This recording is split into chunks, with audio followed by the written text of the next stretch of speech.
ನನಗೆ ಹಿಂಗೆ ಯಾರೋ ಒಬ್ರು ಹೇಳಿದ್ರು, ಬಹಳಷ್ಟು ಜನ ಇದನ್ನು ಹೇಳ್ತಾರೆ, ಈ IAS ಆಗಬೇಕು ಅಂತ ಹೇಳಿದ್ರೆ ಒಂದು ರೂಮ್ ಒಳಗಡೆ ಕಳಿಸ್ತಾರೆ, ನಾವೆಲ್ಲ ಸುತ್ತಮುತ್ತ ಇರೋ ವಸ್ತುಗಳನ್ನು ನೋಡಬೇಕಂತೆ, ನೆನಪಿಟ್ಕೊಳ್ಬೇಕಂತೆ.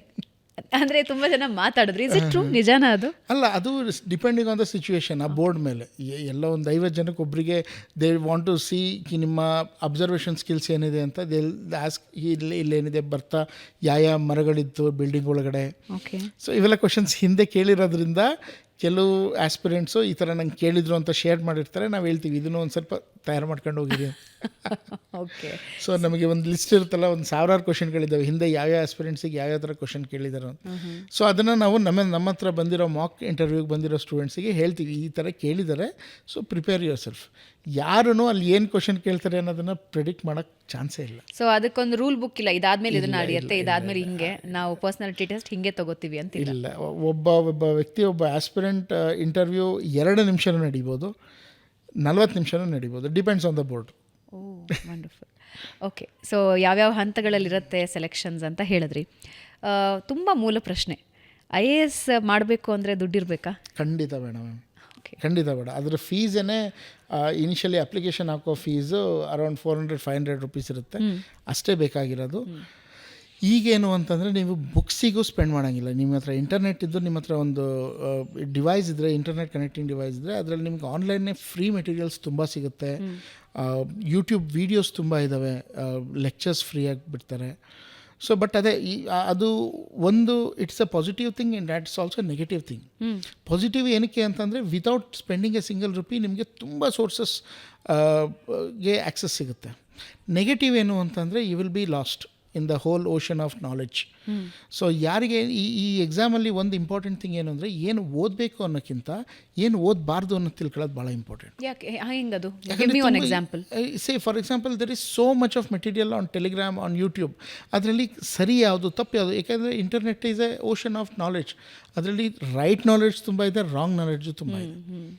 And every student is specific. ಈಗ ತುಂಬ ಜನ ಬಂದ್ಬಿಟ್ಟು ಇಂಟರ್ನೆಟ್ಟಲ್ಲಿ ನಂದು ಈ ಥರ ನಾನು ಸ್ಟ್ರಾಟಜಿ ಮಾಡಿದೆ, ನಂದು ಈಗ ಪಾಸ್ ಆಯಿತು ಅಂತ ಟಾಪರ್ಸ್ ಹೇಳ್ತಾರೆ. That may not be suitable for every one. Every student is unique.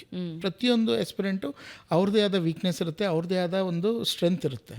ಆ ಸ್ಟ್ರೆಂತ್ ನೋಡ್ಕೊಂಡು it has to be designed according to the student. ಅವ್ರ ಪ್ರಿಪ್ರೇಷನ್ನ that is where we come in. So ಆ ಸ್ಟೂಡೆಂಟಿನ weakness ಏನಿದೆ, whether is a person who studies at the night ಅವ್ರು early morning ಎದ್ದೋಗ್ತಾರ, ಅವರಿಗೆ ರಿವಿಷನ್ ಒಂದು ಸರಿ ಮಾಡಿದ್ರೆ ಸಾಕ, ಇಲ್ಲ 4-5 ಸರಿ ಬೇಕಾ, are you have to write it to do that, ಇಲ್ಲ ರಿವಿಷನ್ ನೋಟ್ಸ್ ಥರ ಮೈಂಡ್ ಮ್ಯಾಕ್ಸ್ ಮಾಡಬೇಕಾ. ಪ್ರತಿಯೊಬ್ಬ ಸ್ಟೂಡೆಂಟ್ಗೂ ಕಸ್ಟಮೈಸ್ಡ್ ಪ್ರಿಪ್ರೇಷನ್ ಭಾಳ ಇಂಪಾರ್ಟೆಂಟ್. ಒಬ್ಬ ಸ್ಟೂಡೆಂಟ್ ಯೋಚನೆ ಮಾಡಿದ್ದು ಮತ್ತು ಸ್ಟಡಿ ಮಾಡೋ ರೀತಿ ಇನ್ನೊಬ್ಬ ಮಾಡೋಕ್ಕಾಗಲ್ಲ. ಸೊ ಅದಕ್ಕೆ ಯಾರೋ ಒಬ್ಬರು ಟಾಪರ್ ಸ್ಟ್ರಾಟಜಿ ತೊಗೊಂಡು ನಾವು ಅದನ್ನು ಫಾಲೋ ಮಾಡಿ ಪಾಸ್ ಆಗ್ತೀನಿ ಅನ್ನೋದು ಆಗಲ್ಲ. ಆ ಸ್ಟೇಜಲ್ಲಿ ತುಂಬ ಜನ ಡೈವರ್ಟ್ ಆಗ್ತಾರೆ. ಯಾರ್ದೋ ಒಬ್ಬರು ಸ್ಟ್ರಾಟಜಿ ತೊಗೊಂಡು ಫಾಲೋ ಮಾಡೋಕ್ಕೆ ಹೋಗ್ತಾರೆ, ಅವ್ರಿಗೆ ಸೂಟೇಬಲ್ ಆಗಲ್ಲ. ಸೊ ಪರ್ಸೆಂಟೇಜ್ ಎಷ್ಟು ಬೇರೆಯವ್ರ ಸ್ಟ್ರಾಟಜಿ ತೊಗೊಂಡು ವಿನ್ ಆದವ್ರ ಪರ್ಸೆಂಟೇಜ್ ಎಷ್ಟಿದೆ? That's a very difficult statistics. But generally ಒಂದು ಓವರ್ ಆಲ್ ಸಕ್ಸಸ್ ಸ್ಟ್ರಾಟಜಿ ಅಂತಂದರೆ you have to be consistence. ಯಾಕಂದರೆ ಇದರಲ್ಲಿ ತುಂಬ ಸಬ್ಜೆಕ್ಟ್ಸ್ ಇದೆ ಓದೋಕ್ಕೆ, ಆ್ಯಂಡ್ ತುಂಬ ಕಾನ್ಸೆಪ್ಟ್ಸ್. ಸುಮ್ಮನೆ ಓದಿದ್ರೆ ನಿಮಗೆ ಸಾಕಾಗಲ್ಲ. ಓದಿ ನೀವು ಬೈ ಹಾರ್ಟ್ ಮಾಡಿ ಎಕ್ಸಾಮಲ್ಲಿ ಹೋಗ್ಬಿಟ್ಟು ಬರೋಕ್ಕಾಗಲ್ಲ. ಸೊ ಈಗ ಪ್ರಿಲಿಮ್ ಸ್ಟೇಜ್ ಹೆಂಗೆ ಅಂತಂದರೆ, it is a question paper. ಎಲ್ಲಿ ನೀವು ಆನ್ಸರ್ ಎಲ್ಲೂ ಹುಡುಕಬೇಕಾಗಿಲ್ಲ, ಅಲ್ಲೇ ಕ್ವಶನ್ ಇರುತ್ತೆ, ಅಲ್ಲೇ ಆನ್ಸರ್ 4 ಇರುತ್ತೆ. You just have to choose. ಅದನ್ನು ಚೂಸ್ ಮಾಡೋಕ್ಕೆ ನಿಮಗೆ ಮೆಮೊರಿ ಅವಶ್ಯಕತೆ ಇಲ್ಲ. You should have a conceptual clarity. ಆ ಕಾನ್ಸೆಪ್ಟ್ಸನ್ನ ಕ್ಲಿಯರಾಗಿ ಇರಬೇಕು. ಬುಕ್ಸ್ ಓದಿದ್ರೆ ತುಂಬ ಜನಕ್ಕೆ ಕಾನ್ಸೆಪ್ಟ್ ಕ್ಲಾರಿಟಿ ಸಿಗಲ್ಲ. Somebody have to explain them. ಅದಕ್ಕೆ ಅದೇ ಆದ ಸಬ್ಜೆಕ್ಟ್ ಸ್ಪೆಷಲಿಸ್ಟ್ಸ್ ಬೇಕು.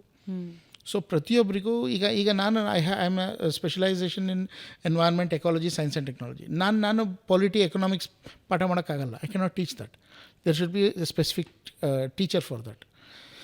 ಸೊ ನಮ್ಮಲ್ಲಿ ಸ್ವಲ್ಪ ಆ ರೀತಿ ಇದೆ, ಒಬ್ಬರೇ ಎಲ್ಲ ಸಬ್ಜೆಕ್ಟನ್ನು ಟೀಚ್ ಮಾಡಿ ಕೋಚಿಂಗ್ ಮಾಡಿ ಕಳಿಸ್ತಾರೆ. And students don't know that. Okay. So ಆ ಒಂದು ಒಬ್ಬರೇ ಎಲ್ಲದರ ಮೇಲೂ ಕಂಟ್ರೋಲ್, ಎಲ್ಲ ಸಬ್ಜೆಕ್ಟ್ ಮೇಲೂ ಕಂಟ್ರೋಲ್ ಸಾಧ್ಯ ಇಲ್ಲ.